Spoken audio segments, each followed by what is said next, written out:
the offer to take this FTP in within short duration of time.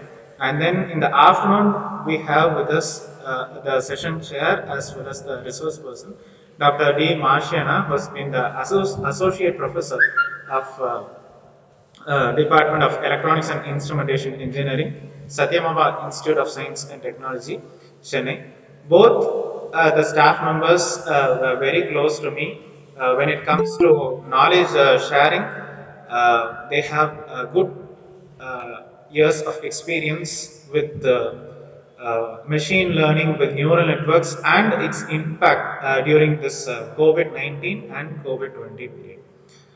So actually, it has been a very short, within a short duration of time that we decided this event, but still we were able to fetch international participants as well from Saudi Arabia, Bahrain, as well as Ethiopia.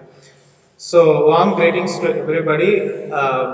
It is 10 a.m. at Thoothukudi, India, with 24 degrees Celsius, experiencing a very cloudy climate with light rain.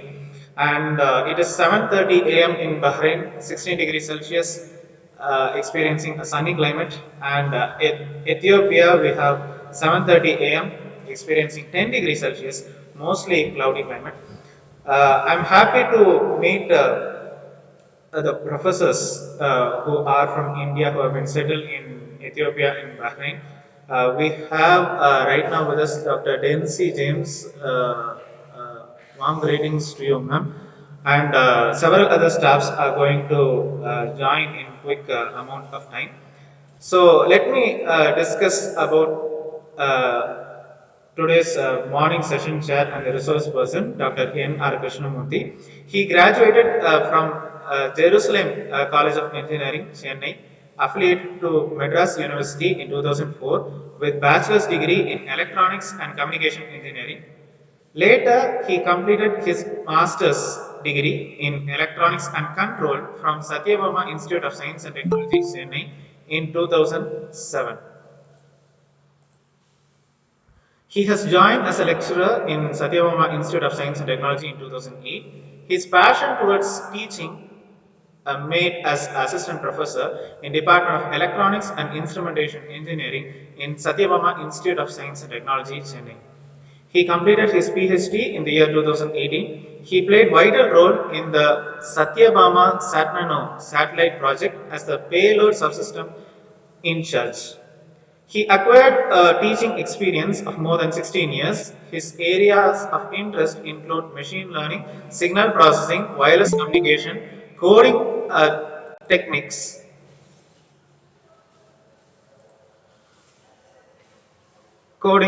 and integrated circuits.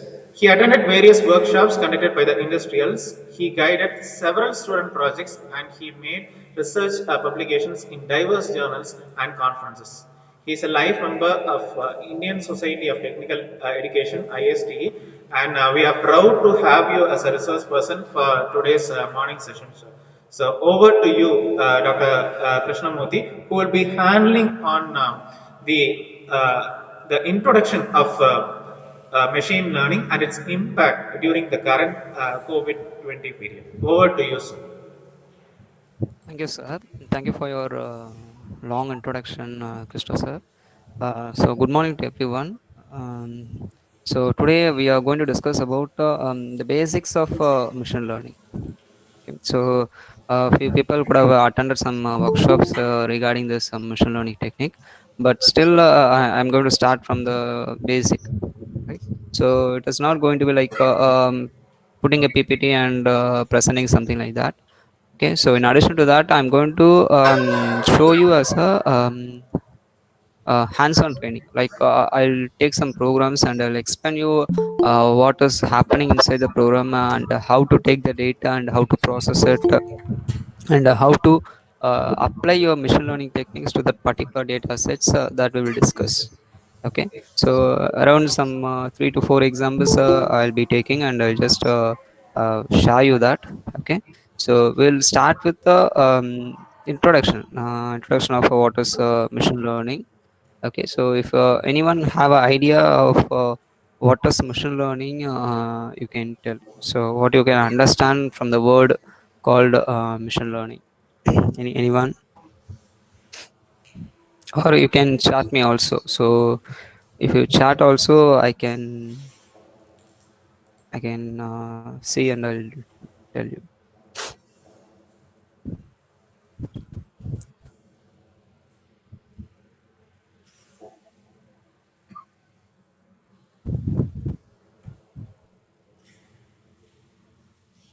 Right? Okay, fine. So basically, what you mean by machine learning is something we have a data set. Okay, so those data sets will be given as a training part, and then using some sort of network, we will train it. Then we will give some unknown networks so that we can able to see whether the network will predict it properly or not. Okay, this is a technical thing, but basically, as a layman, if you say that you can start from our childhood, right? So if you start from our childhood, we have been trained by a lot of components. Like we'll be asked to teach what is letter A, what is letter B, okay, what is the number 1 2 3 4, how it should be. Okay, so everything we could have learned it, right? And if any object is shown to me and shown to us, we able to recognize it.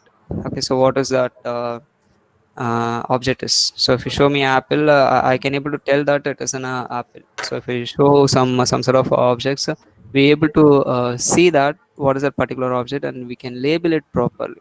Okay, so what is happening there is it has been that particular object will be shown to us numerous time, and it has been teached to us saying that this object meant us this labeling, right? And this character is meant as this labeling. Okay, so the same way is what is happening in your machine learning. So in the machine learning, what is happening is we'll have some data sets. Okay, a large number of data sets. So those large number of data sets will be given to a particular network so that it will be trained. It will be trained for a number of iterations. Okay, then that network will be kept as separately. Then we will provide some sort of unknown objects or unknown data sets. We will see whether that particular data sets, particular network will able to recognize that test set properly or not. Okay, this is what happening, right, in the neural network, right, or machine learning. Okay, so I'll share my PPT. We'll start with the presentation here. Okay.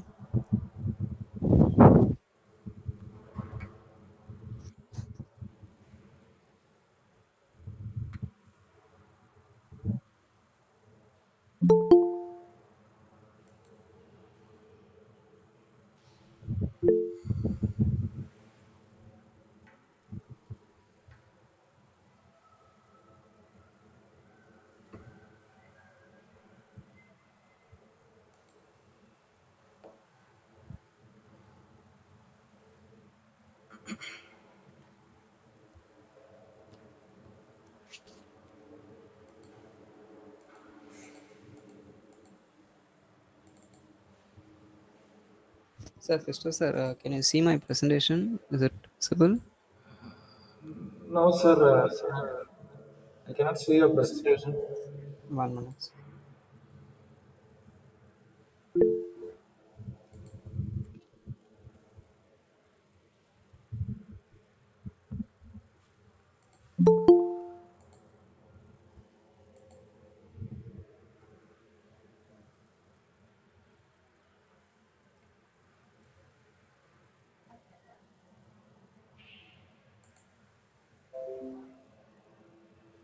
Yes, sir. It's now visible. Is it visible now, sir? It's Okay, visible. sir. Thank you. Right. Okay. Sir, Krishna sir, if anything is not visible, just Yeah, tell me, sir, so definitely. that accordingly I'll do it, sir. Definitely. Right. Okay. So we'll start with this introduction. So we'll start with the CNN network. So just a basic architecture in your machine learning. Okay. So what is happening here? Okay, that we'll see here. Okay, so this is a general overall architecture of your CNN architecture, right? So CNN stands for your convolution neural network. Okay, so convolution neural network. where we'll have a set of layers needs to be followed. This actually all these layers will be integrated in a one particular neural network, so that we will provide some set of data sets. So this network will be trained based on those data sets, and finally we can able to classify uh, the data sets, whether the data set belongs to which class it is. Okay, say for example, if you provide a vehicle as a data sets, so vehicle means we have a list of vehicles. It can be a car, truck, van, bicycle, or a train, aeroplane. It can be anything, right? So we collect some large amount of data sets. Say for example, car images will be taken some 100 to 1000 samples. Then truck, some samples will be taken up. So for each and every classes, so we will collect some set of data sets, and we will provide as an input to this network. Okay, so this network what it does is it will extract the features. So it will extract the features of each and every samples, and it will save it as a one particular um, what is it, one particular folder. Okay, then we will can able to provide some unknown source which is not trained by that network. Then we'll check whether how that network will be acting, how it behaves. So whether we'll see whether you can able to classify that particular images as it is indigenous labeling or not.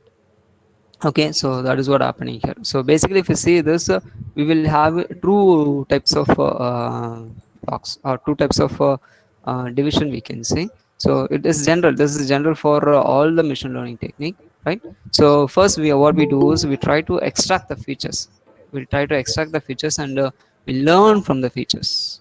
Okay, then this data sets will be used to classify that object, right? So for learning the features, again we have some sort of blocks, or some sort of components will be used. So what are they is going to be a convolution, then we have a ReLU activation function and pooling. So these are the three basic components which will be useful for all the pre-trained networks. So we are learning a lot of we came to across a lot of pre-trained networks. Say for example, Google Net, AlexNet, a lot of pre-trained networks are there. Now if you go through that all that uh, architecture of your pre-trained networks, they basically use these three components as a basic components. Okay, they use a convolution layer. A series of convolution layer will be taken up, then followed by that will relay activation function, then pooling. Okay, so we first try to understand what is this three components all about. Okay, so if you're not sure with the what is the functionality of this three, then it will be uh, difficult for you to get into that machine learning technique. Okay, so we'll first discuss this three component. Then after training, then we go for a classification. So in the classification we follow this. So we make sure that the network is fully connected. Then we apply some softmax function over the output layer, so that we can able to classify the component or classify that data sets properly. Okay, so this is what happening, right? Now we will go to that inner part, right?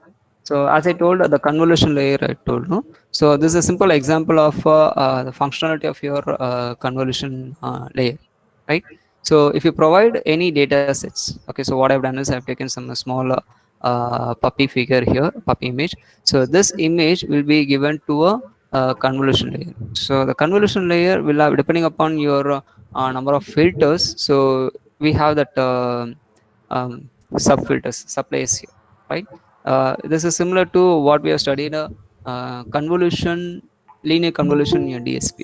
Okay, in the linear convolution DSP, what we do, will be provide with some XFN signal and HFN signal, where HFN is going to be impulse response of the filter. So we try to convolute it, and we will be able to get your final convolution. Okay, so that concept was simply extended over here. Okay, don't get afraid of what is convolution layer. So basically it is a linear convolution concept which was extended in a different way, that's all, right? So what is happening here, this is what is called as your given x input signal x of n, and these are some filters.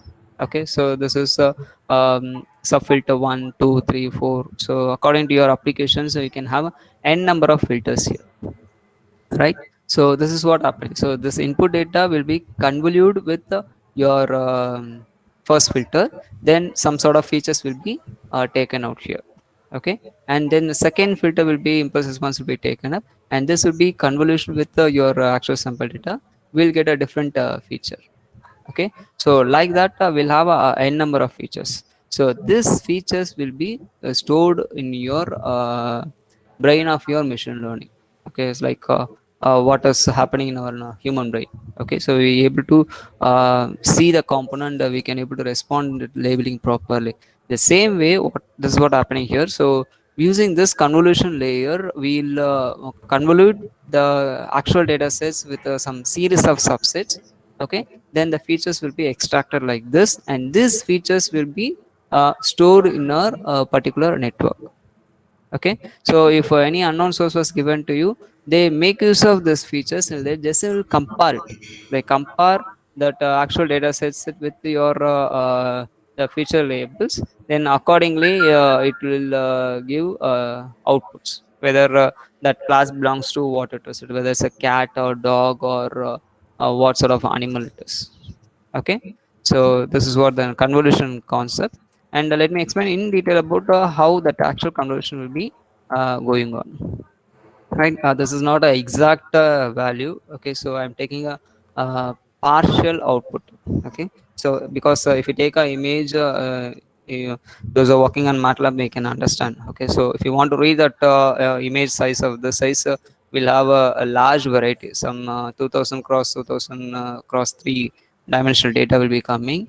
But I am just for explanatory purpose, I've taken a simple example. Okay, so assume that this is what my input data. Okay, assume that this is what my input data, and this is your filter coefficients, or we can call it as h of n. Okay, so this is what your x of n and this is your h of n. Right, so just convolute it. So when you want to convolute it, we have to make sure that the number of components in x of n with h of n must be same. Okay, so what we do here is first we'll take like this. So you can see that the red color one. So this 2 by 2 matrix will be taken up and it will be multiplied by this uh, filter coefficients. Okay, we multiply by the filter coefficients and we'll try to find what is the sum. Okay, say for example, this one is multiplied by this one, so we'll get 1 cross 1 is 1.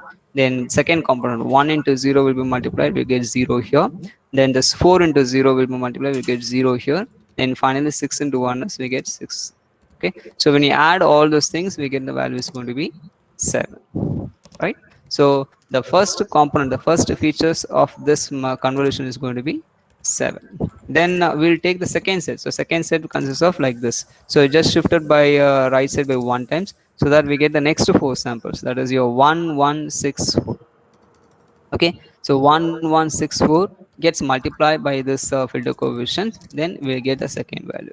Then third value is going to be this one, that is 1348. This 1348 will get multiplied by this one, we'll get a third value. Okay, so this process will be keeps on going. Right, so this process will be keeps on going, so that we'll get features like this.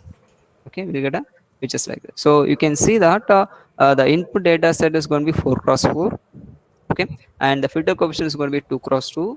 So when we do the convolution, we able to obtain only 3 cross 3 matrix. Okay, we able to obtain only 3 cross 3 matrix. So when you want to do, or when you want to access your convolution layer, you have to define your convolution layer properly.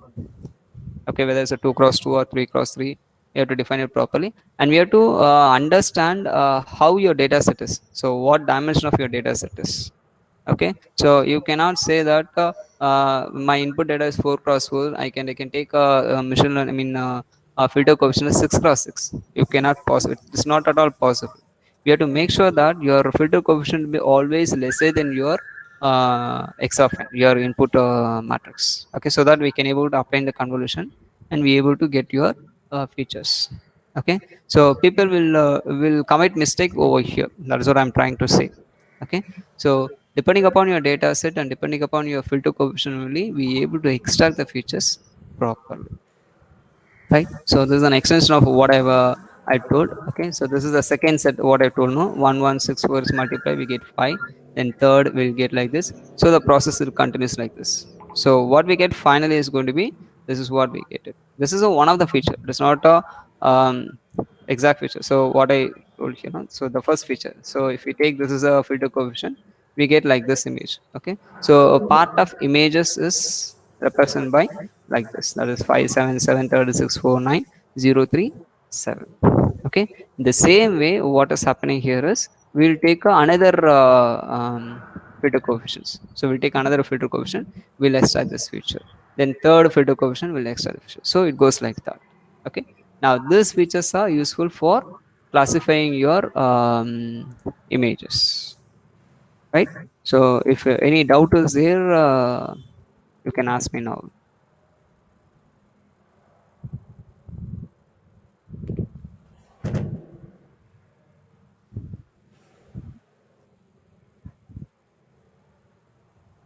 If any doubt is there in a convolution part, you can ask.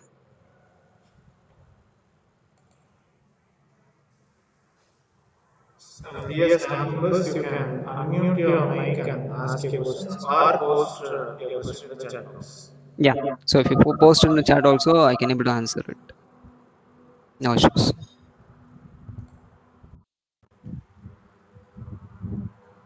Okay. So let me continue this. Then if you have doubts, you can ask at the end of the session also. No issues.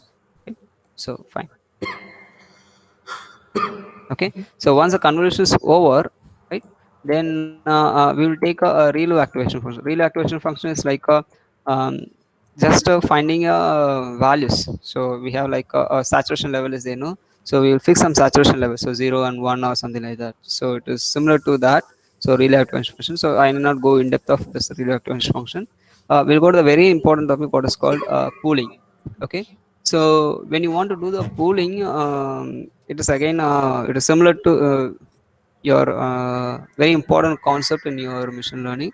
So what is happening? The pooling is so again this is what the features data. Okay, what we obtain you can able to see here, 11133482. So this is what the data I've taken. Just for explanation, I'm just explaining this. This need not be exact values, right? Just to understand what you mean by pooling layer, I've taken a sample data here. Okay, so if this is the sample data, and what do you mean by pooling, it's all about. Okay, so if you apply the 2 cross 2 as a pooling component, then what it does is it will take the first 2 by 2 matrix. Okay, so 1146. So out of this 1146, again the type of pooling we have a different type. So we can have a mean pooling or max pooling. Okay, what I mean by main pooling is it will take that values. So it will take all the values, it sum it up and divide by the number of components. Okay, so here it is 1 plus 1 plus 4 plus 6 divided by 4, we get it as 3. So the pooling component of this matrix will be 3. Okay, the same way here. So 1 3 4 8. So just add all the 4 and divide by 4, we get it as 4. So the pooling component of this matrix will be 4 here. Okay, the same way it goes like this, right? So this is like again representing your future in a different way. That is what that is why they use this pooling concept. Okay, so actually this data set must be the feature output coming, which is coming from your convolution layer, that we can apply pooling, so that we take this is a second stage of your feature. Okay, the first stage is what we obtain from your convolution layer. The second stage is going to be we apply the pooling and we take it over here. Okay, this is what mean. What do you mean by max is out of the given data, what is the maximum value that will be taken into account. Okay, for example, if you take the same data set, say 1146, so out of this, what is the maximum value? So 6 is the maximum value, so this 6 will be taken as out, and the second set is 1348, so out of which 8 is the maximum, so this 8 will be taken out over here. Okay, and here 30 is the maximum, so 30 will be taken as the maximum, and here 1524 5 is the maximum, it will be taken out, right? So you can able to see that if we apply the mean pooling, the data set is same. So if we apply the mean pooling, we'll get the value is going to be 3483, whereas if we apply the max pooling, then we'll be getting answer is going to be 6835. Okay, so depending upon your type of pooling also, your features will get differ. Okay, so obviously you'll get a different accuracy and different classifications. So we have to be very careful with what sort of pooling we are going to apply, right? So this is the these are the two of the basic thing. and we will take some example. So we'll go to that MATLAB portion. So we'll take the data sets here. A lot of data sets are available in our Google. Okay, you can browse it. So depending upon sort of applications, you can take your data, right? 1 minute.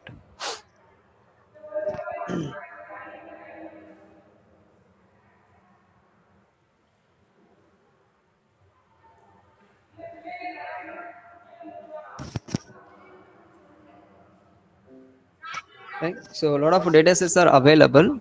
Okay, so what I've done is for explanation purpose, I have used handwritten data sets. Okay, so handwritten data sets was available in this particular link. Okay, which as we call as a MINIST. Okay, we call it minced data sets. There we'll have a lot of handwritten data sets are available. So like from 1 to 9, they would have written it, and they scanned and they stored as a data sets. Okay, so this is a summary of that particular link. Okay, where we have 60,000 data sets are available, right, for training purpose. And for validation they use 10,000 data sets. So they have two different folder, one for training the data sets, and other for validating your data sets. So this means that there are samples like this. So this is one of the image. So it was written as a 9 here, and this is 7, and this is 1. Actually this is 1, not 7. It was written it in such a way that it looks like a 7, but it is 1, right? And this is your 3. So like this 60,000 data are available, okay, for training a particular network, right? And similarly we have again another folder which consists of your 10,000 data sets, which was there for your validation. And the functionality or uniformity of this image is going to be all the images are resized in such a way that it will be in the image size of your 20 cross 20 and there is a grayscale level. Okay, so these are some summary of your data sets. Okay, so these are the folders which is available. So you can, if you go to this link, you'll find this sort of training and validation. So just download this and you can able to view it. So you can see that the size of the folder also, right? So for this explanation um, for this convolution neural network, what I've used is I use this data set to explain how your convolution neural network will be useful, and how it can be done the classification. Okay, so Excuse me, sir. Excuse me, sir. yes sir. Dr. Yes sir. Dr. Victor Emmanuel has a doubt with regards to this one. He Yeah, has sure. asked whether we can take minimum polling. Dr. Victor, can you please explain the resource person regarding your doubt? Yes sir. Dr. Victor? Whether we can take minimum polling, sir, that's what minimum polling you can take, sir. You can, we have to remodify your architecture. Okay, so when it comes to that coding part, so this is only a presentation only. After the presentation I'll take a MATLAB, I'll take the coding and I'll tell you. So in that we'll see whether we can apply the minimum polling or not. That I'll tell you, sir. Okay, so I'll clarify your doubt during my program point of view. Okay, so let me finish off my presentation, sir. Then Okay, I'll sir. come back to you. Okay. Okay, sir. Okay, okay, sir. Right. Okay, so for explanation point of view, what I've done is I've taken two different data sets, because I cannot take the entire 60,000 data set and I can train and do the presentation, because if you run it, the entire 2 hours will be taken for training session. So I don't want to do so. So what I've done here is I've created two data set, which consists of 500 images as one data set, and 50,000 5,000 images as second data sets. Okay, so I've taken like this, and this is the part of your coding where we'll be loading the data sets. So whether it's 500 or 5000, first I want to load the data sets. Okay, so here the data sets I have modified it. I have not used that folder directly. So I have taken and cut short that entire data set into our need. Okay, so like what I said, 500 and 50,000 5,000. Okay, so then I'm loading this. Then if you want to display it, this is the portion of program which will display a portion of your images. So what is available in this particular folder. Okay, so I don't want to go over line by line. I'm just giving a oral idea, right? So this is the loading of data, and this is the portion of your program which will display your some sort of samples, right? Then we will create a network. Okay, so once if we want to do the machine learning, first we want to create a network. We want to create a network, and we have to tell what it consists of, how many convolution layer it is, and how many um, max pooling is there or min pooling is there. So what sort of pooling is available, we have to define it, right? So that is what happening in this portion, so creating of your layer. So that is your actual network. Okay, so the network, what I've defined is, I've defined like this. So we know that the input data set is going to be a 20 cross 20 cross, and it's a grayscale, it is not a color image. Okay, so I'm defining that input image layer is going to be 28 by 28 with 1. Okay, so this is very much important. So depending upon a data set, we have to define it properly here. If it is going to be a color image with a different say if the data set is going to be 128 by 128 into 3, then we have to remodify here. Okay, we want to remodify the first line as going to be 128 by 128 by 3. Okay, so even if you do a small mistake over here also, you will not be able to train it properly. Okay, then followed by that, I'm using a convolution concept which is 3 by 16. So I'm using a 16 filter, okay, with a size of 3 by 3, right? So what I've explained in our presentation. Okay, so here I told, no, this is what your filter coefficient. This is a 2 by 2 cross matrix, and 2 by 2 cross matrix, and use four layers here, four filters with a dimension of 2 by 2, right? Whereas so in the programming, what I've done is, I've used a 16 filter, which means that for a single images, I'm extracting 16 different features. Okay, and the filter coefficients are going to be, I mean, filter size will be 3 by 3 matrix. So your input data is going to be 28 by 28, and the filter is going to be of a 3 by 3 matrix with a 16 features. Okay, so this is what I'm trying to mean it. Okay, if you are not defining it properly, again, uh, collapse will happen. So you have to be very careful with this 2 point. Then we are normalizing the data set and the real activation function just for saturation, and this is what the pooling layer. So you can see that I've applied the max pooling 2D layer. Okay, so this is the difference. So if you're applying the max pooling, you have to define like this. If you want to apply a mean, you have to, there's a syntax called mean pooling 2D layer, so you have to use that. I think to my knowledge, minimum pooling is not there. If you want to use a minimum pooling, you have to define your own function.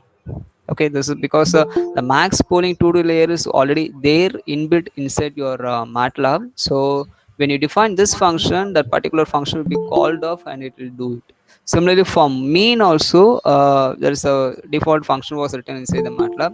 I'm not sure whether mean pooling is there or not. Okay, let me check it out, and later I can mail you, sir, so whether mean pooling is there. If min pooling is not there, then you can still you can use min pooling. The thing is, you have to define that min pooling layer properly, like what I've explained the pooling concept, no? So you have to redefine your you have to create your own new function which will execute your min pooling concept. Okay, then your network will be working. Okay, so that I'll check you and tell you, sir. But this is a point where our sir is asking, Emmanuel, Victor Emmanuel, sir. Okay, so this is a place where it will get differ. So if you apply max pooling, pooling with the maximum output will be taken. For min, it will be taken. So min, I'm not sure. Okay, so this is one set of layer. Okay, so the convolution, that is line number 17, 18, 19, 20 is going to be one layer. The same way you can apply n number of layers. In need not be only one set of layers that you have to apply. The more number of sets you apply, you will get a better output. Okay, that is a concept. So once if you done that, then we have to interconnect it. So till this is going to be your feature extraction. So once feature extraction is done, then I have to apply that fully connected layer. So fully connected layer means the final output should be one, right? So it has to tell only one class. Okay, so whether it's going to be character 1, 2, 3, or 9, so it is still only one output. So I'm connecting everything to a fully connected layer. Then finally I'm finding the regression layer. So basically, if you take a machine learning, there'll be two type of classification, I mean two type of outputs you will get. One is the regression, the other one is going to be a classification. So regression means that we will tell in terms of your error. So how much error is the difference between your input with the output. The other one is going to be classification. So classification is it will tell what output it is. So the test data set belongs to which class. So class 1, class 2, class 3, like that, class n. Okay. So again, this is also a very important point when you keep in mind when you do for machine learning, whether we are using a regression layer or classification layer. That is very much important. Okay.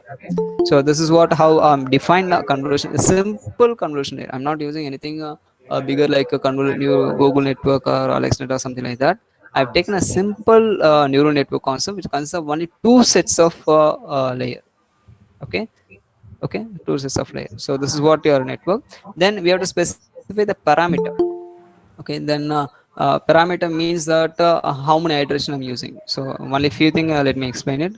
How many iteration it will be using. Okay, the maximum for how much I'm using. Then what is that learning rate, what is the initial learning rate then taken.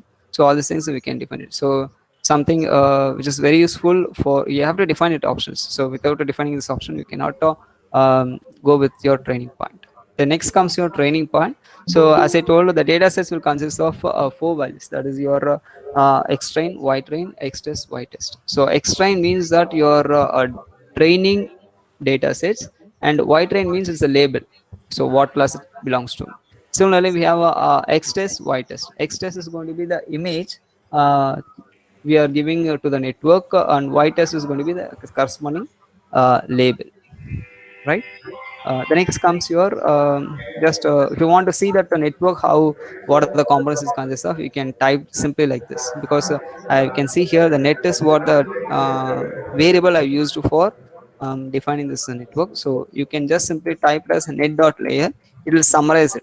It will summarize it, what it consists of, what is the input size, and what is how many convolution. You can see here I'm using 16 convolution layer with the size of 3 by 3, right? And using the ReLU activation function, then the maximum pooling I have applied here with the 2 by 2 matrix. Okay, so it will summarize everything. It will summarize everything with what you have defined here. You can see here. This is what the convolution layer I have defined it. So if you want to summarize this, you can use this concept. I mean, you can use this syntax to do it. Okay. Right. And finally, for prediction, you can apply your predict that sample sets, and you can able to apply. You can see what is the accuracy you'll be getting. Okay. So let me. This is a sample output. Okay, this is a sample output which was shown here. So I've taken 500 data sets and applied a maximum epoch of 15 with 3 iteration. So I'm able to get that RMS value of 18.217. Okay. Now if I increase that, if you increase your iteration to 30, then you can able to see that still it is getting money 18.38. Okay. So the reason why your RMS value is high is your data set is going to be minimum. So I've used only 500 data sets, right? Now let us go to another example where the data set is going to be 5,000. If you use the 5,000, then you can able to see that your RMS has drops to drastically, right? From 18 to, it has dropped to 10 point something. Okay, RMS, you know that it is a root mean square error value. So we have to make sure that this error value must be as much as small. Okay, if it is 0, then which means that we able to achieve 100% accuracy. That is what it meaning. Okay, so what I'm trying to say between these two sliders, the more data set you use, okay, you'll be get a better output. You'll be getting a minimum error. That is what I want to strive. Okay, let me go to that MATLAB. Okay, I'll show you a program here.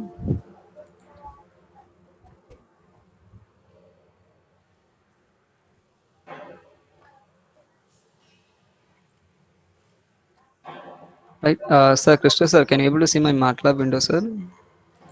Yes, sir, it's visible, sir. Yeah, fine, thank you, sir. Okay, so this is what I have taken. So you can see here that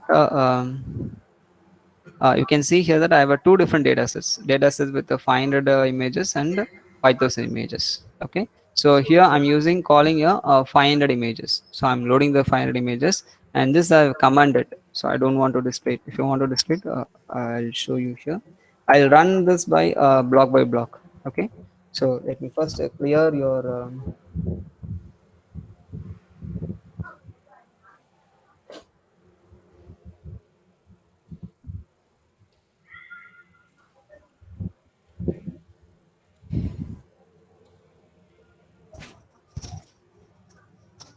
Yeah, it is clearing my workspace.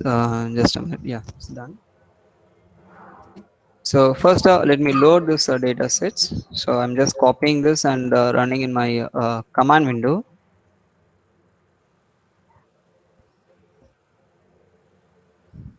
Right. So you can see that there are four different folders are available: Xtrain, X validation, Y train, and Y validation. Okay. So Xtrain, which consists of your images, which will be useful for training, and it is corresponding labeling. Then Y train is your test data sets, and it is corresponding label here. Okay. And if you want to display the images, I can run this portion for you.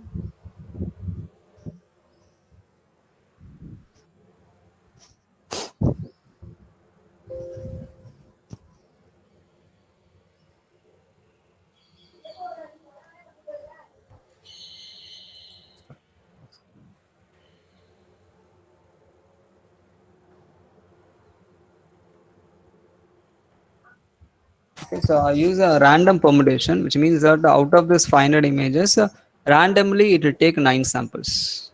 Okay, so these are some nine samples. Nice. Okay, so it is taking randomly nine samples and it displaying here. Okay, so if you run this program again, you may not get this the same value 877558 because it's a user random permutation, and randomly it is picking that from the data set and it is displaying over here. Okay, then I'm taking your network. This is what I mean, layer, right? So I use a layer here, so which consists of your I'm defining the input sets, then convolution layer followed by a max pooling. Then I've used only one set, I've not used a second set. See, can you see that I've commented? Okay, so I'm using only one set of convolution layer, and let me run this and show you.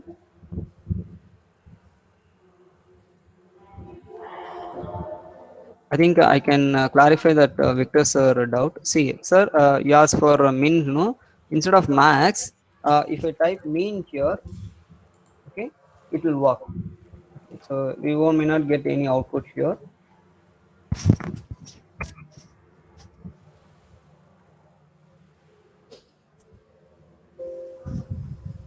Okay, mean is also not available.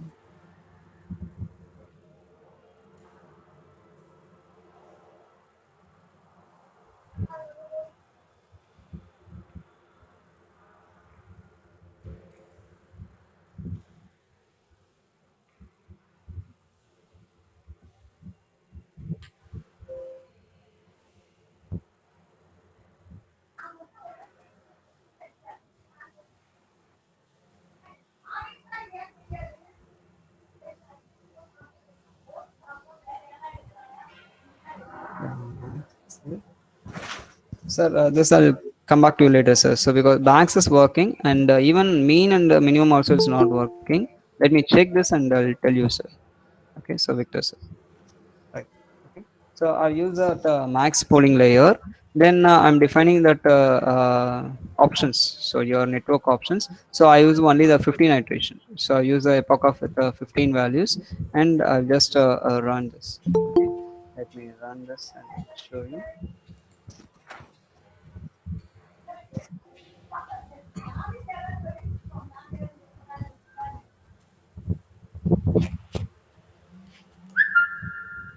So when you run this, you'll be getting a window which will be training. So it will take that find. You can able to see here. Okay. So you can see that the training is happening, right? So for each and every iteration, for each and every epoch, your data will be training, and accordingly you'll be getting your RMS value and loss value here. Okay. So the top figure, this one shows your RMS value, and this one shows your loss, right? Since I've taken only 500 data sets, you can able to get this output in a fraction of a minute. So you can see that hardly it will taking not even 40 seconds. Okay, so it will take only 34 seconds to run this program. Okay, so if you use a 500 data, 50,000, 5,000, or the entire data sets, then it will go in the form of some sort of minutes, even if you take 30 minutes also. So I don't want to waste that time over here. So for just for demonstration purpose, I've taken only 500 data sets and just trained here. Okay, so once this training is done, right, then I can go for a validation. So I use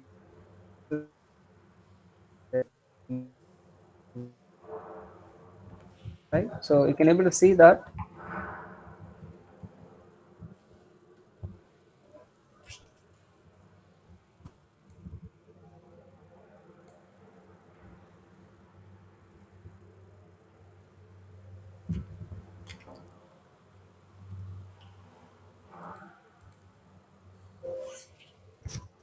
So I've calculated the accuracy. You can able to find out the accuracy is going to be only 37%.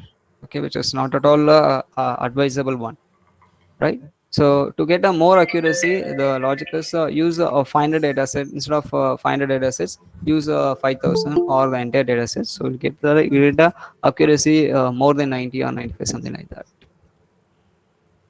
Yeah. So any doubts? Any doubts in this example? You can ask.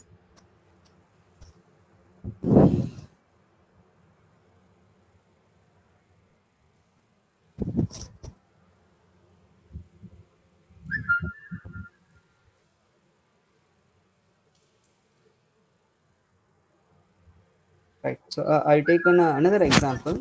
Okay. So people want to do really with machine learning. I'll show you one site here.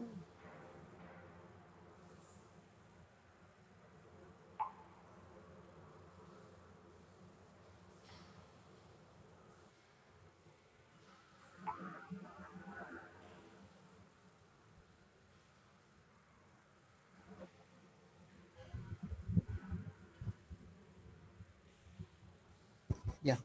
Okay. So this is what your site kahil.com. Okay. So kaggle.com. Okay. Just go to this website and you'll find a lot of data sets. Okay. So a lot of data sets are available. Krishnamurthy sir, Sir, I'm sorry. I'm sorry to interrupt you. Are you showing any screen, sir? link is there's a website not visible, sir. Not visible. Yeah. One minute.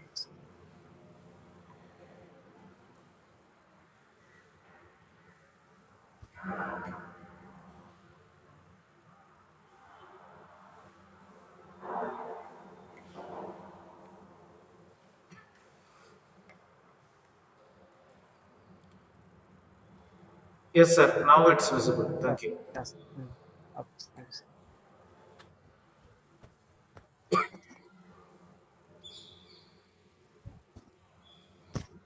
Right. So this is a website which consists of a lot of public data sets are available.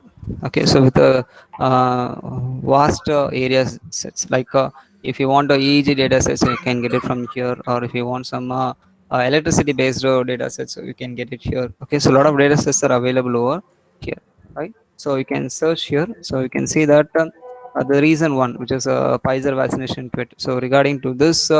If you want, you can download the data set and you can able to view what is it consists of. Similarly, your COVID-19 cases. Okay, then we have Android smartphone data sets. Okay, a lot of data sets are available. Okay, so what I've done here is, so out of this, so I've searched here, so you can able to see that around 67,888 data sets are available.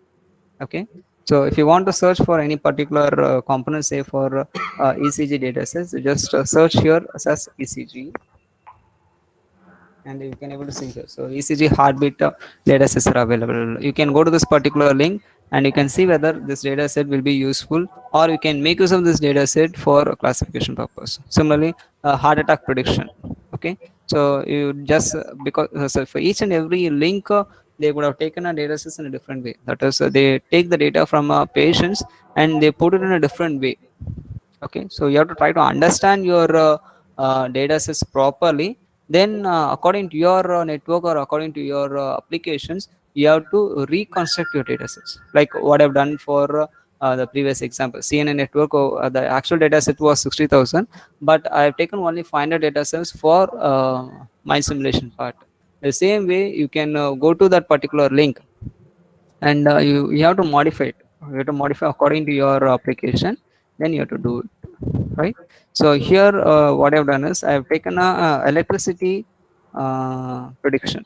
Okay, so I want to predict what will be the current consumption in India.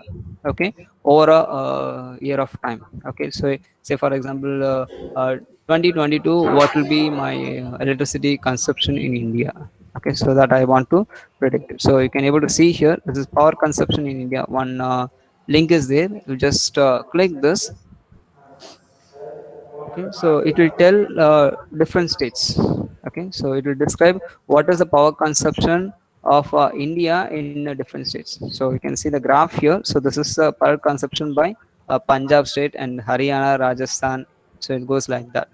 Okay, so if you want to exactly view this data sets, you can download here. Okay, so you can download from this dataset data underscore tk.csv or long data sets. So if you can download it, and then you can view it. Then you take your own algorithm or own your neural network concept to go for either prediction or classification. Sir, excuse me, sir. Yes, sir. Yes, sir. Srinivasan sir has asked about, he has asked to put the link, if it's possible, in the chat box. Yeah.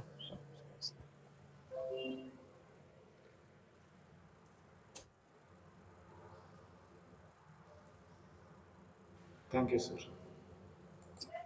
This is a link for the power consumption. If you want a general link, I'll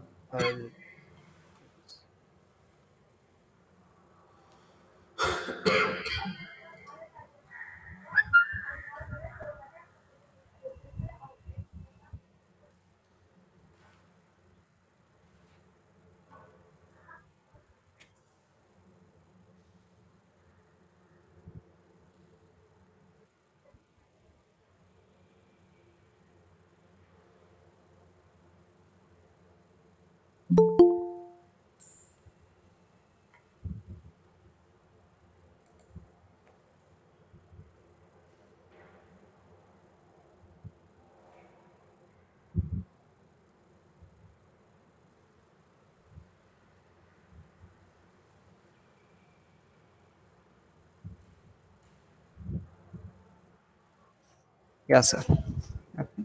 So here I have downloaded this data sets, and just explaining how your LSTM network. LSTM network is another type of a neural network which will be useful for predicting or do the classification purpose for a time-based signal.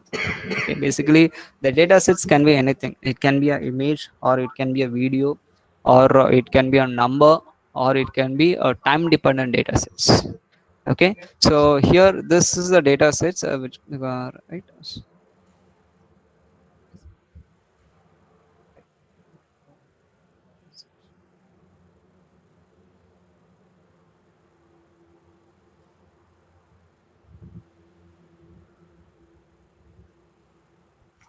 Right, so this data set is a power consumption in India is going to be a time dependent data set. That is Jan 2019. Okay, Jan 2019. What is the power consumption throughout India as a state wise? Okay, similarly, second Jan, what is the power consumption? Third Jan, what is the power consumption? So like that, they have a list of data sets right from the last 2 years, right from Jan 1st 2019 to till date. Even if you download and see that, you can able to see that till yesterday. Okay, till yesterday, it will keep on updating here. So till yesterday, what is the power consumption of India as a state wise? The data are available. So that data sets you can make use here. Okay, so that's what I'm going to explain my second example. Let me share that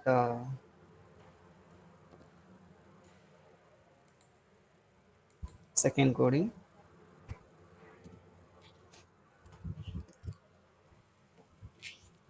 Right.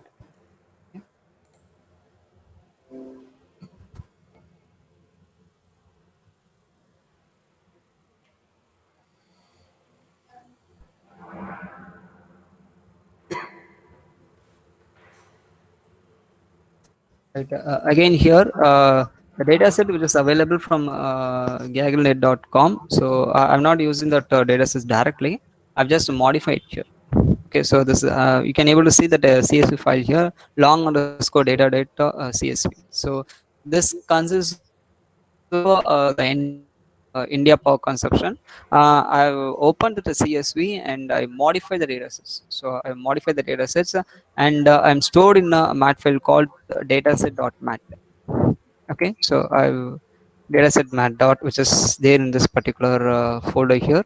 Okay, so I'm calling only this data sets. Okay, which is a modified version of a. I don't want to consider all the states. I want to I want to consider only on few data sets. I mean few states of India. Like you can take what I've done here is I've taken only six data states like Tamil Nadu, Karnataka, Telangana, Andhra, Goa, Pondicherry, which is south side. So south side alone I have taken. So that data set was stored in this particular folder. So let me explain here, right? So what is happening here is I'll go one by one. So this is the portion where I've taken only this six data sets. So I've taken the state of Goa, AP, Telangana, Kerala, Tamil Nadu, and Pondicherry. So six different states were taken, and I've loaded here. This is a program which will display what is the power consumption, okay, as a day wise. Okay, so I'm just simply running here. Here I'm not doing any machine learning here. Just I've taken a data set and I'm plotting what is the power consumption, a day-wise power consumption. Just let me run this. So you can able to see here. Okay. So you can see that the Goa is consuming the power. I've taken only till April 2020. If you download the data set today, you will get the data set till yesterday. Okay, so you can take it, right. So you can able to see that the Goa power consumption will be ranging from 140 to 200. Okay, whereas your Andhra is ranging from hardly from 160 to 250. Telangana consumption is a bit more, and even if you take Tamil Nadu, which was the topmost out of the six. Okay, so we can able to see that a maximum of around more than 350 power, I mean kilowatts of power will be consumed over here. Okay, so this graph shows the power consumption day wise basis. Okay, just for your understanding purpose I have plotted here. Okay, now let me go to that forecasting. Forecasting is what will be the next for tomorrow prediction. So you can predict it what will be the power consumption by each state tomorrow or day after tomorrow or over a period of time. Okay, you can predict for even for the next 1 year or next for decade years. So you can do it. Okay, so all this has been done depending upon your data sets right from Jan 2019 to till date. So what are the data we will be using, so from that and we are predicting. Okay, so predicting how to validate this. So okay, so predicting, you can tell that you can simply predict it, but rather than predicting directly, so what I've done here is till April 2020 data sets, so I've taken a portion of that. Okay, so actually if you can able to see that the data sets consist of 503 samples are available. Now out of this 503 data sample sets, so I've used only you can see the training part here. Out of 503, I'm using only 454 data sets. Okay, 454 data sets for training. The remaining somewhere around 50 or odd will be used for prediction.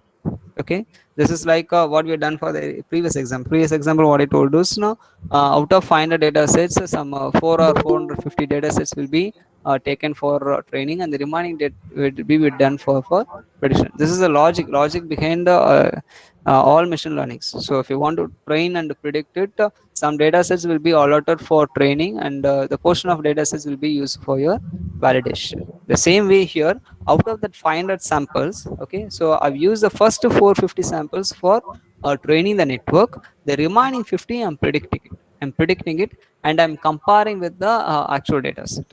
Okay, so that's what happening in the forecasting of I've taken only Tamil Nadu state. Okay, so Tamil Nadu state I'm predicting it, right. So here I'm calling the data sets. Okay, and I'm finding the features. So as I if you take a convolution neural network, we use a convolution concept and a pooling concept to extract the features.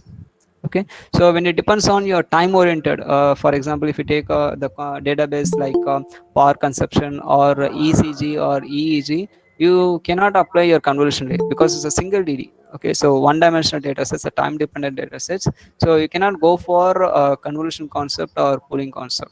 Rather than what we do is we will try to extract the statistical parameters like mean, median, standard deviation, variance, or you can take a transform of that, Fourier transform or Laplace transform, some sort of transform we can apply it, or you can apply a wavelet transformation, a discrete wavelet transformation. So you can do that and you can extract the features.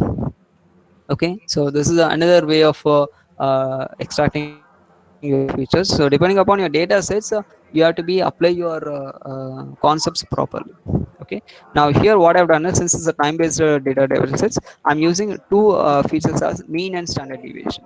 So I take the data sets and I'm determining the mean and standard deviation of the data sets, and this will be used as a features, okay, for classification and predicting. Okay, so let me run this and I'll show you.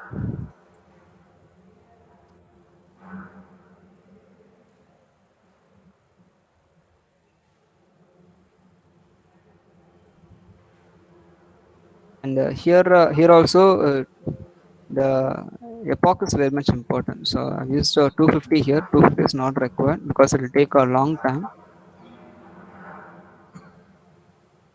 Let me stop this. I'll go for 50 iteration. Okay,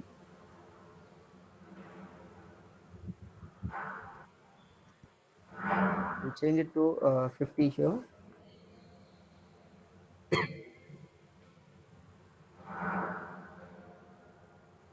and let me run this.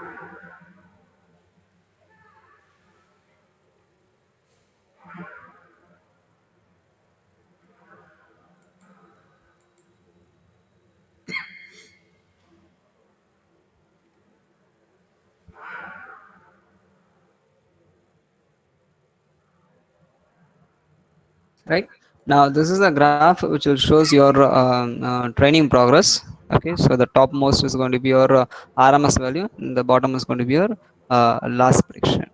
Okay, so this is during your training phase, and there's two more figure is there which will show your prediction. Okay, this is what I showed in the previous. This is not required. Okay, so right, this, right, the figure 2. So you can able to see the figure 2, the blue color line. Okay, the blue color line is going to be the first 450 sample what I told. Okay, that is what used for training the data sets. And the forecasting data, you can able to see here that orange color line. Okay, so this is the one which will predict it. The prediction was happening over a period of time. Okay, so this is the prediction data, right? So 450 data sets was used for training. The remaining 50 data was predicted by the network. Okay, it was predicted by the LSTM network, right? And the rightmost graph is the one other one which will show you your the comparison. It will show you the comparison of your the prediction with your the observed data sets. Okay, so blue color line is going to be your the actual data sets which was right from the last 50 data sets, and the orange one is the predicted one. You can able to see that it is almost similar. Okay, so just a minute, sir. Just wait for a minute. I'll get back to you. Just a minute. Sorry for the Okay, sir. disturbance, sir. 1 minute, sir. Okay, sir.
I request the participants to please wait for a while as we are experiencing network issues with the resource person.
Ah, answer.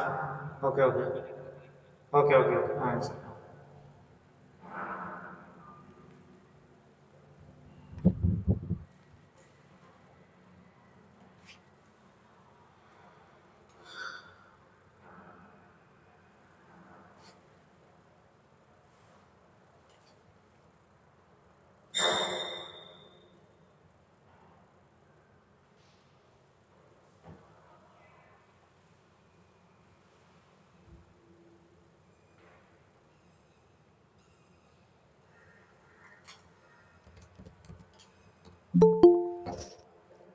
Krishna sir, can you see my sir? Yes, sir. Okay, sir. Sorry participants, due to my power fluctuation, laptop was not charged properly, so was got disconnected. Sorry for that. Let me continue this. Okay, so this is a second example I have taken here. Okay, which is power consumption by India. Okay, so I've trained it, and I'll show the next two figure what I've explained here. Okay, this is a place where we have stopped here. Okay, so you can see that the left side, okay, the left side graph is the one which will show you your training data sets followed by your prediction one. Okay, the blue color line is going to be your training data sets. So 450 data sets was trained here, and the orange one which is showed at this point, the rightmost side of your figure 2. Okay, this is the predictor value. Okay, only for Tamil Nadu state I have done it, right? And this is the other one, the figure 3. You can able to see that this is an enlarged version of this the prediction value. Okay, the enlarged version of your prediction value. You can able to see here. The blue color line is your the actual data sets. Okay, the actual data sets, 50 data sets, right from March 30 to May 18th of 2020. Okay, so the power consumption by Tamil Nadu state was given in the actual power consumption was given in a blue color line. The orange one, you can able to see that that was a predicted one. Okay, so you can see the similarities. So you can able to see that it was almost closer. So there won't be that much deviation here. And the bottom one shows your RMS value, which is root mean square value error of the particular date. Okay, so for each and every date, the error was compared and it was displayed over here. So you can able to see that hardly not maximum of 20 is the difference. Okay, so overall average value is going to be 4.6 is your thing. Okay, right.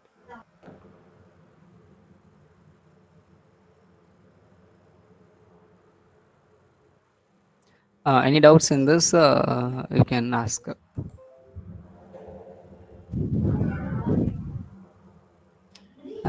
Even if you want to ask the doubt also, you can put it in the chat so that I can clarify you.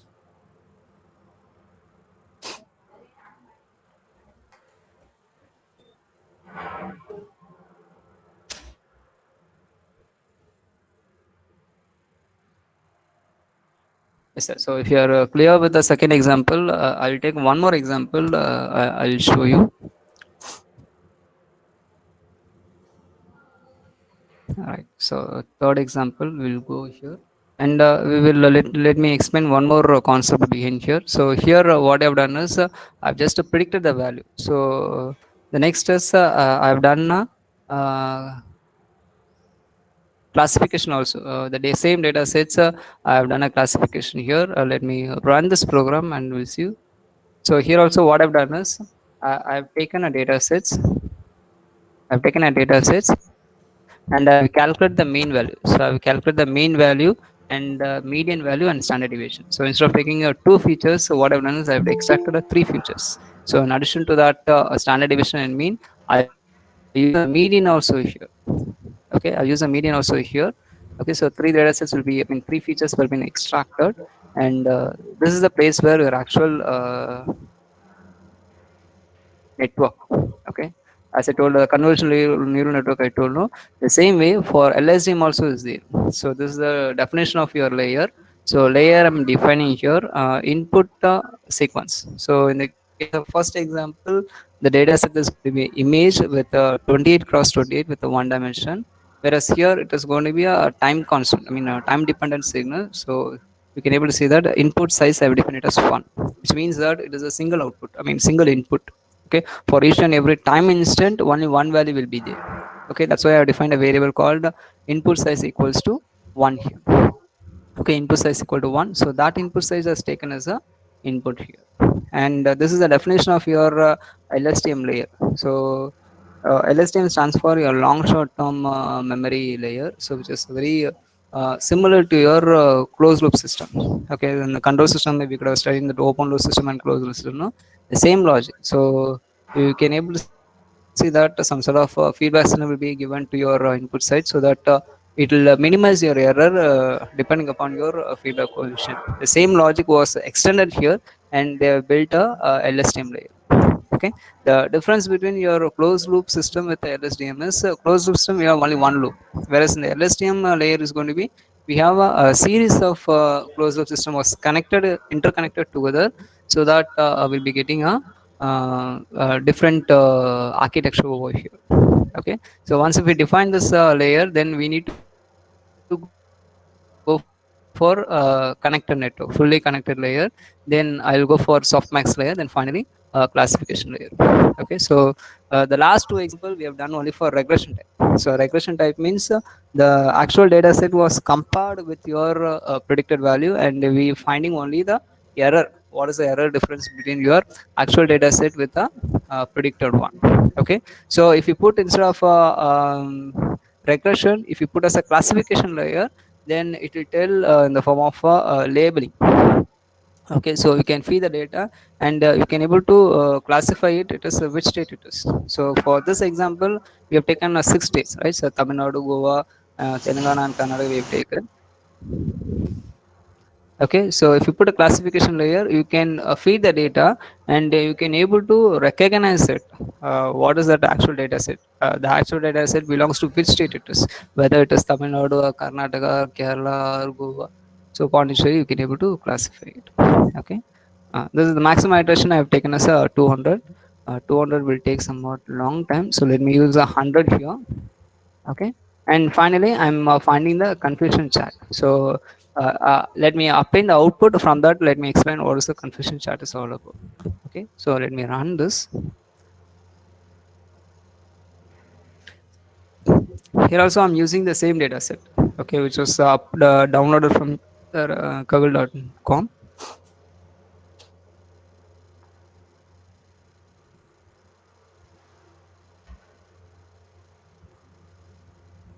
So it is taking some time because the network has needs to be trained, then it needs to classify it. Yes, this is what are your training phases. Okay, you can able to see that I've used 100 epoch. The iteration is going more than 7800, which means that 78 iteration was considered as a one epoch. Okay, so like that I've used a 100 epoch here, so that the number of total iteration goes around somewhat 7800. I think it will take some time. We need to wait 1 or 2 minutes so that your entire item will get completed. Just wait for a minute here, so that once it is completed, okay, once the training process is over, we able to get your final output as a confusion chart. Okay, so that confusion chart will tell you. Okay, you could have studied in your true true positive, true negative, false positive, false negative. You could have come across this thing. Okay, so that let me explain you. So once the output is come, that I'll explain you.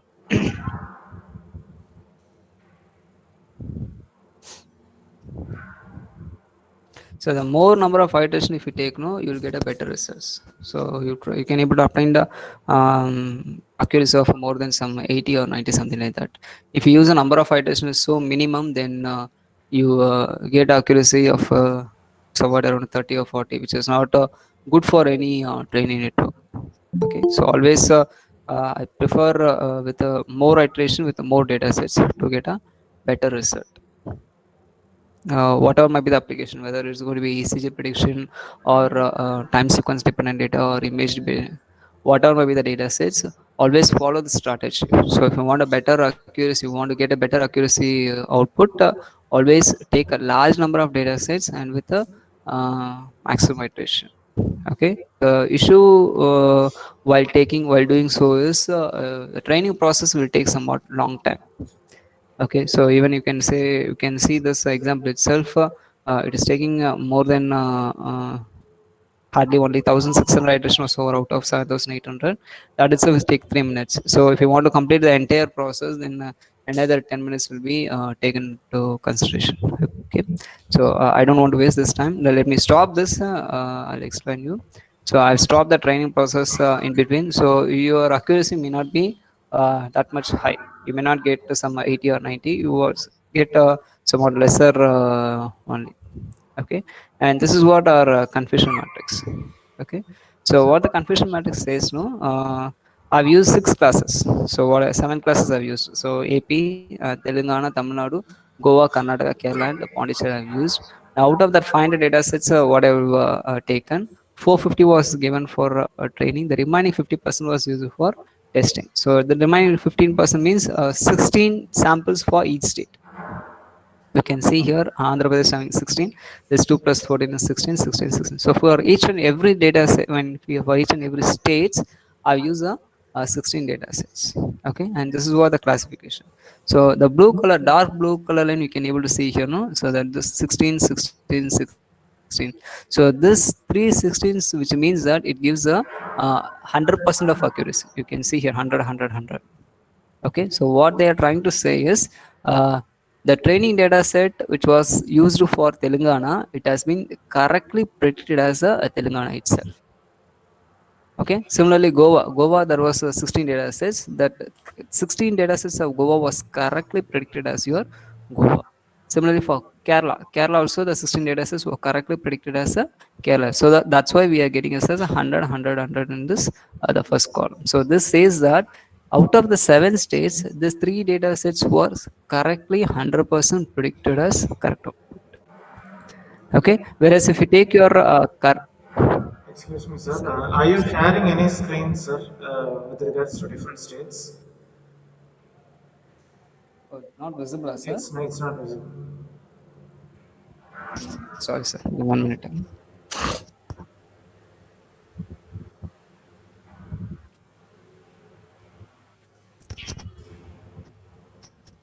Now, can you see this figure one, sir, Yes, Krishna, yes, sir? yes, I can see. Yeah, figure. Sorry, sir. So I thought that actually when you run the MATLAB, you can able to see that output. Was not okay. Fine, thank you, sir. So this is the output, which is called as a confusion matrix. So confusion matrix of that LSTM network for the power consumption data set what I've used. Okay, so you can see here that 16 sample sets was taken as a testing purpose for each of the for each all the 7 states. So 16 samples was used for validation, right? So you can see the dark blue line here, which is 16, 16, 16 here. So this has been giving output accuracy of say 100%.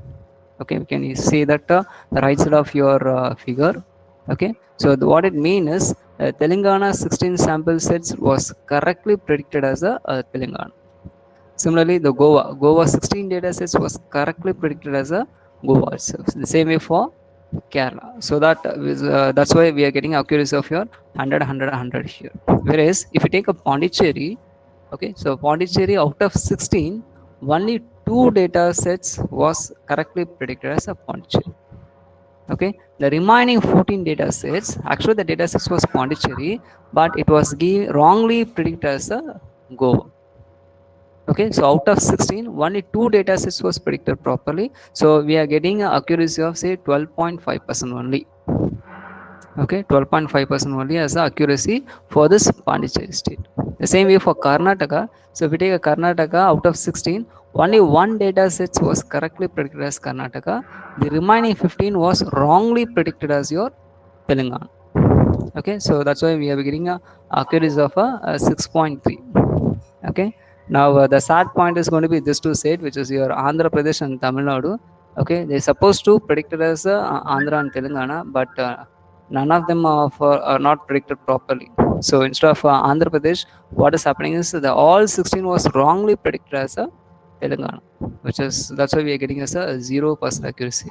Similarly for Tamil Nadu, you can able to see that 2 sample was wrongly predicted as Telangana, and the remaining 14 sample was wrongly predicted as a Karnataka. So we will be getting as a 0% accuracy here. Okay, so this is what your the confusion matrix of our data set or what I've used for this application. The same way, depending upon your class, depending upon your type of data set you will be using, you can able to build this conversion chart. From this, a lot of interpretation you can do it. So you can find the accuracy of each state, and you can the other parameters also, the like sensitivity, specificity, FN score. So a lot of parameters are there. So from this chart, you can able to predict it, and you can go for the route of analysis. Okay, so this is what my second example. So if people having any doubts, you can ask. I'll give some 2 or 3 minutes time. Okay, so far we have taken two example, one with the convolution network for predicting the character, handwritten character, and the second one is which was downloaded from the power consumption dataset, which was downloaded from the kaggle.com, and with that I'm use the LSTM network for uh, prediction purpose. Okay, so that I will show. So any doubts, participants, if you have, you can ask.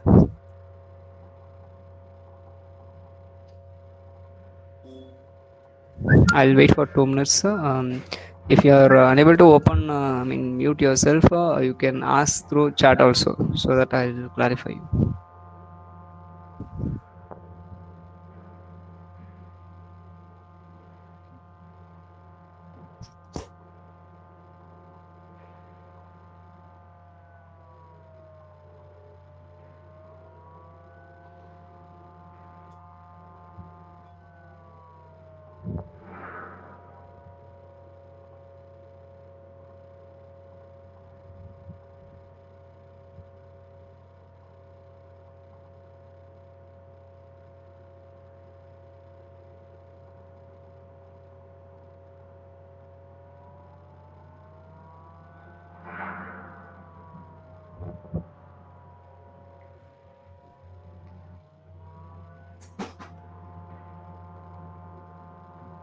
Dear staff members, students, and researchers, you can ask any doubts to the research person.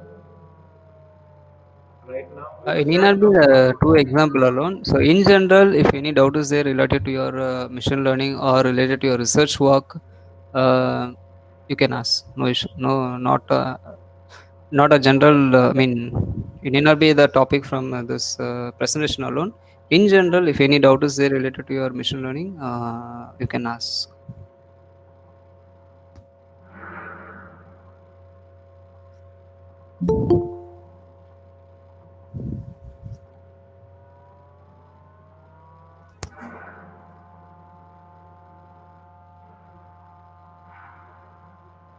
participants. Do you have any doubts with regards to machine learning and its impact?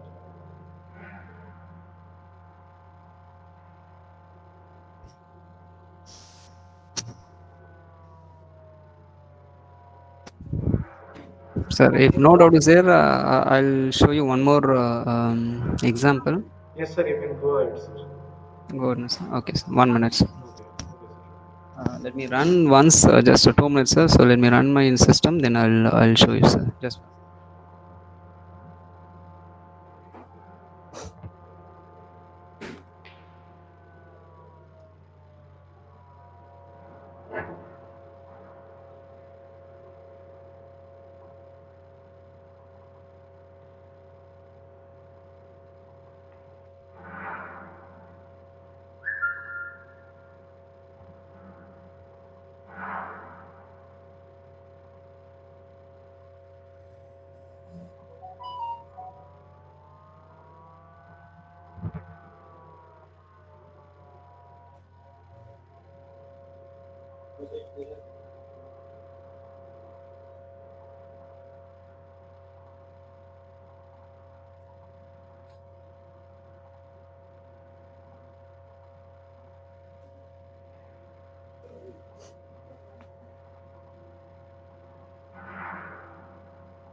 Yes, sir. So I'll let me show a few more examples. Okay. So let me start with again convolution thing. So the first example, what you've done is we have taken Sir, one-dimensional excuse data sets. me. Sir, excuse me, sir. Srinivasan sir So, has so a doubt regarding with. yeah, yeah. He has asked whether any other user-friendly or online software is there for running the machine learning programs except MATLAB.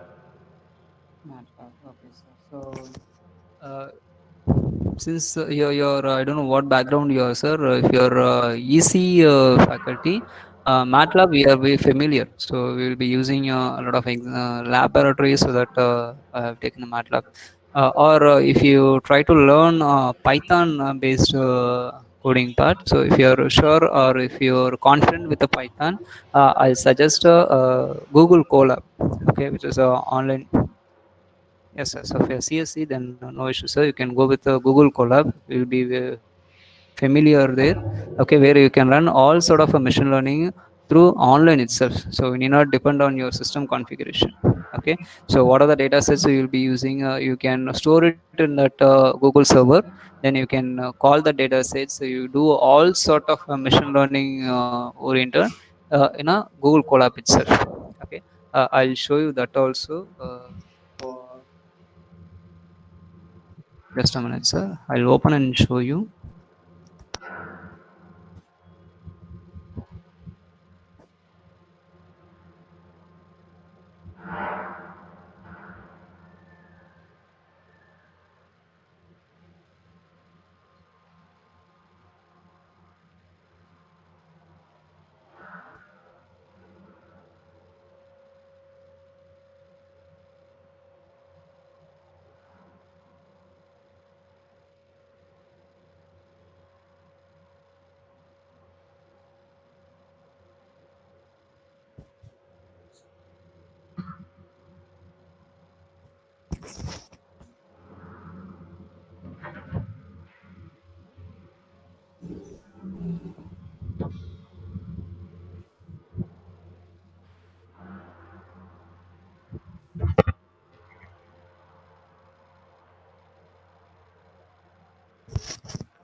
Sir, Christo sir, can you see me window, sir? This is colab.research.google.com. Yes, Can you sir. able to see Yes, this? yes, sir. It is visible. Yeah, yes, sir.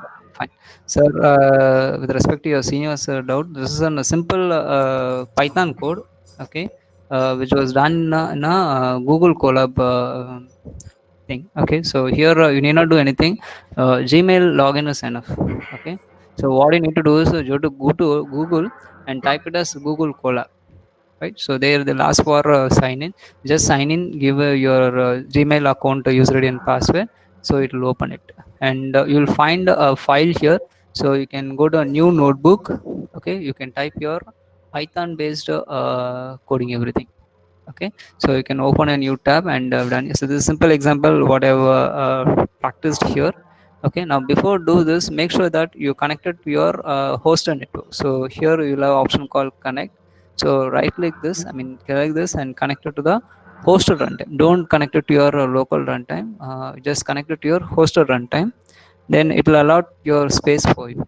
Okay, so you can able to see that connecting. Then once it is get connected,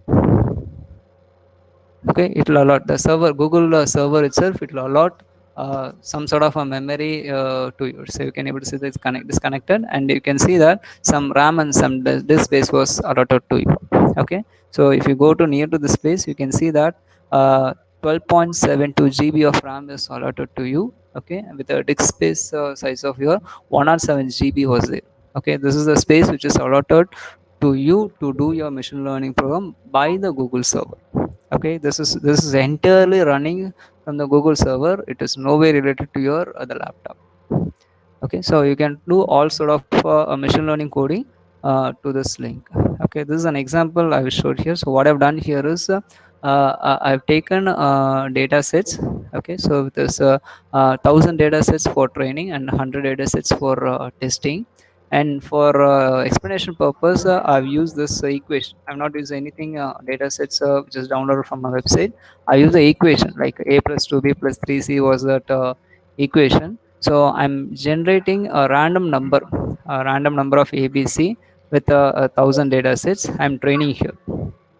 Okay, I'm training here. I'm putting it as a data sets. Then I'm calling machine learning concept. So linear regression was one of sort of network or network which is used for predicting the data, which is depend upon if the data set is based on equation sort of thing, then we go for a regression type, linear regression. A lot of regressions are available: linear regression, SVM. Okay, so logistic, then gradient descent. So a lot of regression types are available. So you can call any one sort of a regression, then you can do it here. Okay, so using this linear regression data, and I'm using the training data sets, so which was generated from this loop. So I'm using this and I'm training here. Then I'm testing here. So I'm putting some sample data set here and I'm predicting here what will be the output. Okay, this is a simple example which make use of this equation. So like that, you can, if you are working for ECG based data sets, then you can download from any public available data sets. So you can store it and you can go ahead. Okay, let me run this and it will show you, right? So before do any sort of machine learning concept, you have to make sure that the corresponding library is available in your notebook or not.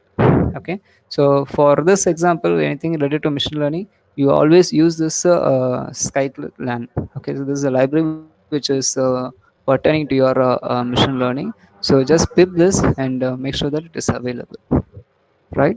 Okay, so since I already run this program, it is already existing in my uh, Colab notebook, in this notebook itself. Okay, then I'm generating the data sets. Okay, I'm training here. Okay, training was over. Then I'm giving to the network. Okay, so I've trained was over. Then I'm go for testing. Okay, so you can able to see that the input data sets was 20, 30, 40. Okay, I want to know what is the output. So if you give 20, 30, 40, what is the output? I'm getting as a 20 here. Okay, and the corresponding coefficient is actually it is 1, 2, 3. So that was displayed here. Okay, so like this you can do any applications. Okay, so some default examples are also available. You can google it. Okay, you can google it, and where they have data sets which they have downloaded from that own website, and they done some examples. So you can go through it, accordingly you can modify according to your application. Okay, so any other doubts, sir, you can ask.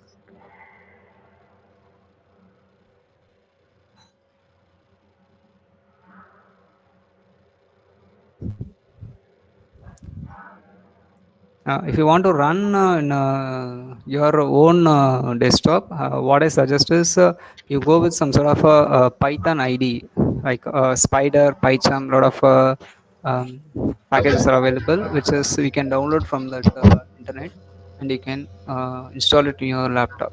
Okay, it don't consume that much size like a MATLAB. So MATLAB we always go for some 9 GB or 10 GB of data sets. For running that simple program also it takes some somewhat long time, whereas if you go for spider or any PyCharm oriented IDE, that will be good for you to work on. Okay, so if you want, I'll show you a screenshot also, so how your spider window will look like. Just a minute. Those who are working on Python, you can make use of it.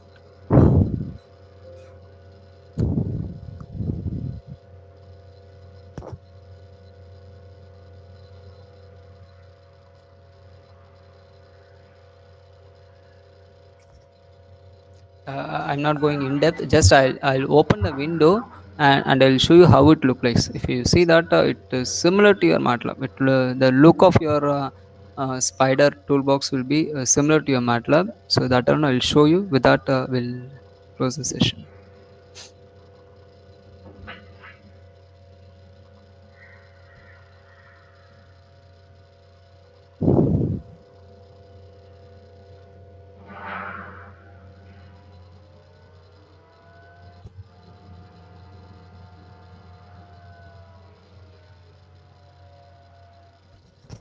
It is taking them some time. Once it is opened, I'll show you in just a minute.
Yes, this is what the screenshot of your Spider tool.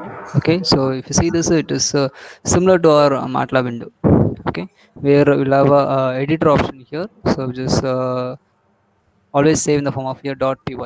Okay, this is a Python coding, so the file will be always saved like a .py. It's like similar to our MATLAB. We have extensions called .m, right? The same way here the files will be stored with the extension of .py, right? And here this is the place where similar to your command window, just there in your MATLAB. So where you can execute line by line execution. So that was carried out over here. Okay, we call it as a console here. So Python IPython console here. So we can able to run one by one line by line execution. We can able to do it here. And top of this we'll have a workspace which is similar to our MATLAB. So where we can what are the variables which was defined in our program that we can able to explore here. So it will be available in a variable explorer, and file explorer is the file which will show this particular path. What are the files are available that you can able to see it here.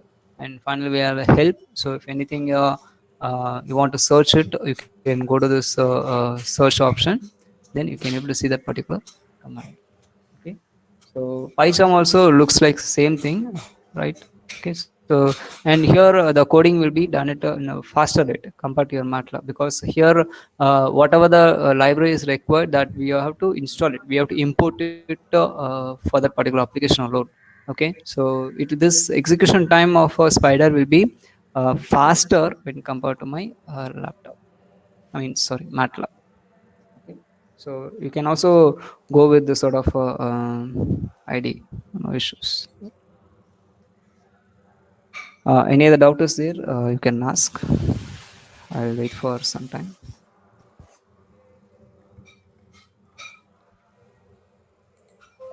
Participants, if you have any doubts or clarifications, you can ask right now.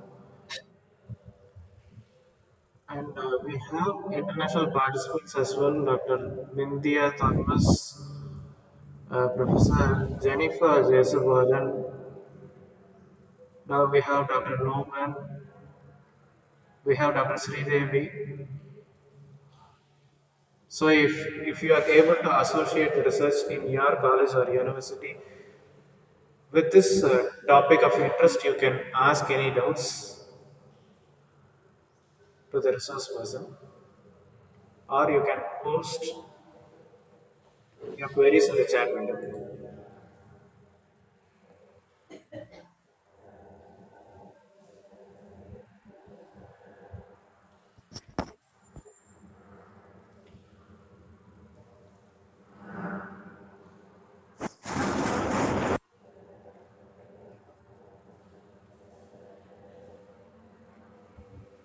I have given my mail ID. So in future, if you want any clarification related to your machine learning, you can mail me this. Okay, my mail ID is samurthy26.82@gmail.com. So any clarification also, you can do through mail.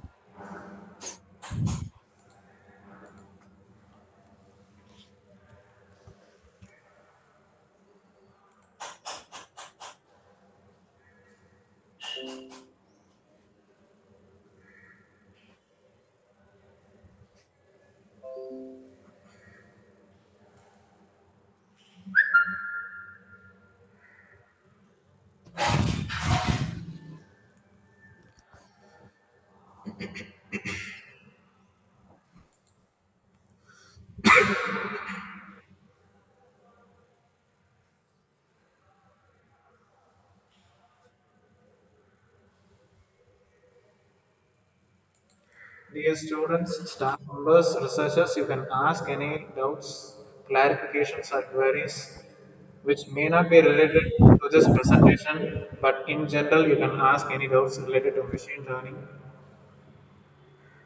for your quality enhancement in this subject. You can ask any clarifications if you want to. Good morning, sir. Hi, I'm Jennifer. Yes, ma'am. Can you Please hear go me? Yeah, ahead. ma'am. Yes, Tell me, yes, sir. ma'am. Yeah. Okay. Sir, actually, I want to know in Spider, they told that instead of using MATLAB, we can able to do using Spider. Whether the whole concept like image segmentation, like that and all also we can use in the Spider. Everything you can do, ma'am. Whatever you're doing in MATLAB, you can able to do it using your Spider. The funny thing is, MATLAB be familiar for electronic uh, Yes, based yes. faculty. If you're a CSC background, then you know how to write a Python code. Okay, so if you're familiar with the Python code, I'll suggest go for Spider rather than Pyder or Google Colab rather than coming for your MATLAB. Okay, okay. Actually, I have done through MATLAB actually. That's why now only I Yeah, have little bit know the concept of Python.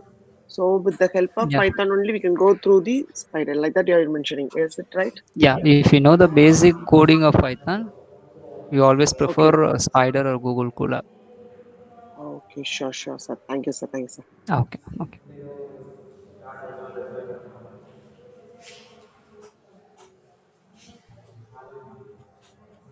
Any other queries you can ask?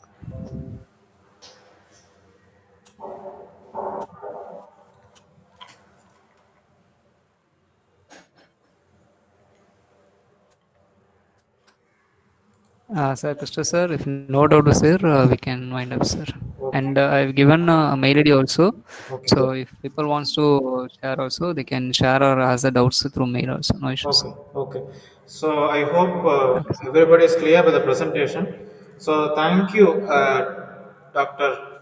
Krishnamurthy, for your valuable, wonderful session with regards to machine learning.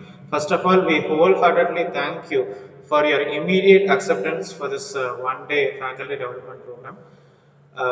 It was an eye-opener session during this COVID-20 period, and especially during the pandemic when everybody is stuck up in online. You gave us the right path to choose a better enhancement to machine learning. So thanks to you, Professor, and thanks to Dr. Marciana as well, who has been the other resource person of afternoon session. So we look forward to handle more faculty development programs or webinars or orientation programs with you in the future. So I hope you would accept our offer or requirement in regards to this one. So thank you, my dear participants and colleagues who have participated in this faculty development program. So afternoon, we have a session by Dr. Mashiana, and the feedback link will be posted during the afternoon session. So thank you, Dr. Krishnamurthy, once again. Thank you, Krishna sir. I'm always there for you, sir. So if any future, if you want to conduct a faculty development program or for a student, so you can text me to my mail ID or you can come through via Mashanam also. So we're always there for you to do organize this sort of events, sir. Thank you, Thank, Lord, sir. Thank you thank for you. giving this Thank opportunity. you. Thank you so And thank much. you for all the participants to listen my presentation. Thank you, everyone. Thank you, sir. Thank you very much. Thank you, sir. Thank you, sir. So we will wind up for now. We will get back to you within 1 hour. At 1 o'clock Indian Standard Time, we will resume our afternoon session. And I hope it is 10:30 a.m. at Saudi Arabia, Bahrain, and Ethiopia. So we would resume it within 1 hour. Thank you. Thank you, sir.